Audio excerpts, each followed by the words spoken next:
వెలుగులో నడుచుట ప్రేక్షకులకి శుభములు.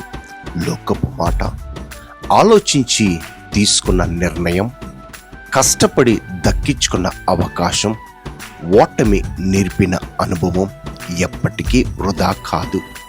దేవుని మాట, ఆయన మిమ్మల్ని గురించి చింతించుచున్నాడు గనుక మీ చింత యావత్తు ఆయన మీద వేయడి. పేతురు రాసిన మొదటి పత్రిక 5వ అధ్యాయం 7వ వాక్యం.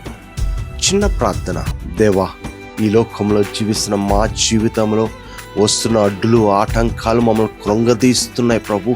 కానీ నీవైతే మా చేయి పట్టుకొని నడిపిస్తూ మమ్మల్ని నిత్యము మా గమ్యాన్ని చేరుస్తున్నావు నాయనా. చింతించుకుడి అని అంటున్నా ప్రభా.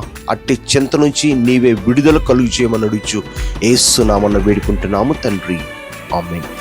దేవుని యొక్క ప్రేమ సమాధానం మీకు తోడైండును గాక. షాలోమ్.